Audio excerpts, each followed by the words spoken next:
Demikian, Sahrul Warrior Tua dinyatakan bersalah dan dijatuhi hukuman penjara selama-lamanya. Bisa bebas jika burungnya tumbuh lagi. Puk, puk, puk. Apa? Tidak! Apa ini? Bagaimana bisa tumbuh burung? Ini memang permanen. Awas kalian main-main sama Mami Alay.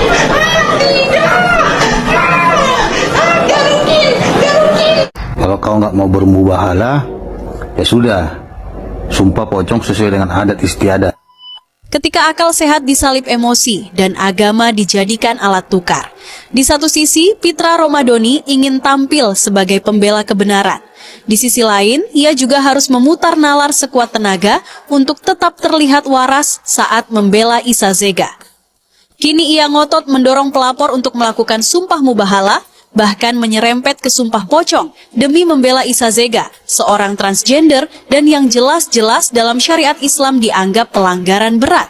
Dan kita sudah bersurat kepada kalian, kapan dilaksanakan sumpah mubahalah dengan kamu. Kalau kau nggak mau bermubahalah, ya sudah, sumpah pocong sesuai dengan adat istiadat. Saran saya kalian sumpah mubahalah aja biar sah sesuai dengan syariat, karena untuk mencari kebenaran. Isa Zega siap. Lalu bagaimana mungkin mubahalah dianggap sahih jika fondasi syariat yang sama jelas-jelas ditabrak dari awal? Seorang pengacara dari terdakwa pencemaran nama baik dan menyimpang dalam pandangan agama justru memaksa pembuktian kebenaran melalui metode agama yang dia sendiri tabrak logikanya.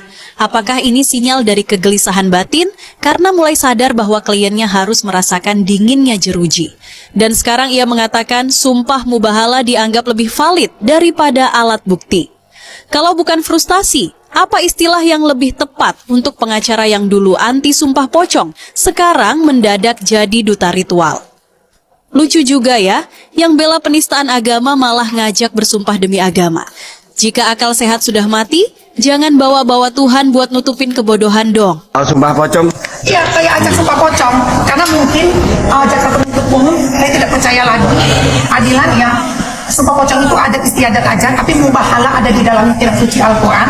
Ya kalau dia bersedia, saya bersedia hari ini juga, detik ini juga. Dan kita sudah melayangkan suratnya, tapi tidak ditanggepin. Itu artinya apa? Anda bisa menilai sendiri. Surat mubahalah.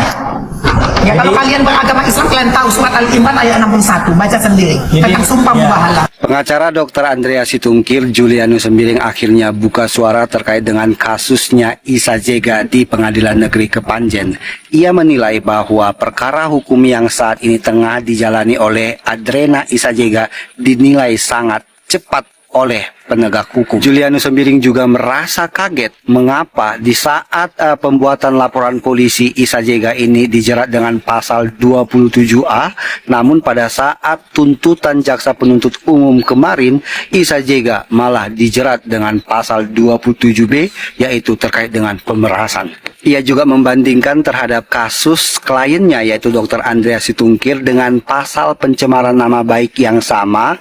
Mengapa terkesan seperti lama sekali penanganannya, dilaporkan dari Oktober 2024 kemarin, namun hingga saat ini ditetapkan sebagai tersangka 17 Maret kemarin, si tersangka belum pernah diperiksa sebagai tersangka padahal sudah dilakukan pemanggilan pertama. Julianus Sembiring pun menduga bahwa si tersangka inisial S ini diperlakukan khusus oleh penegak hukum. Julianus Sembiring juga membeberkan sebuah informasi yang tak kalah mencengangkan, yaitu adanya dumas dari si tersangka inisial S ini kepada Mabes Polri, lalu Mabes Polri menyurati Dr. Andrea Situngkir dan pengacaranya yaitu Julianus Sembiring untuk nanti hadir pada tanggal 7 Mei 2025 untuk gelar perkara khusus.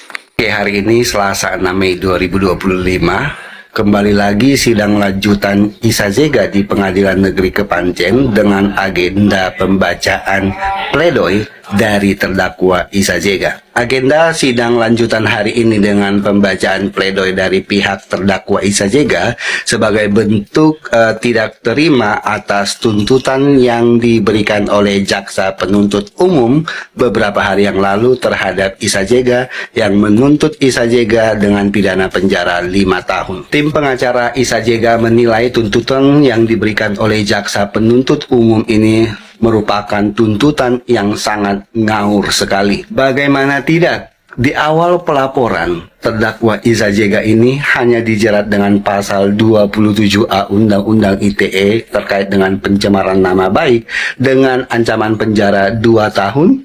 Namun saat pembacaan sidang tuntutan oleh jaksa penuntut umum, Isa Jega malah dituntut dengan pasal pemerasan. Padahal Isa Jega sendiri pun tidak pernah sama sekali diperiksa di dalam BAP-nya terkait dengan pemerasan. Dan fakta persidangan pun tidak ada bukti yang menunjukkan bahwa Isa Jega melakukan pemerasan terhadap pelapor. Bahkan di pengadilan pun, jaksa penuntut umum tidak memiliki bukti terkait dengan pemerasan yang dituduhkan kepada Isa Jega, seperti bukti aliran dana transfer uang yang berpindah dari si pelapor kepada Isa Jega. Wow. Dengan tuduhan pasal 45 ayat 10 mengacu ke pasal 27B ayat 2 yang mana pasal tersebut adalah pasal pemerasan. Pasal pemerasan. Bohong. Yang bener.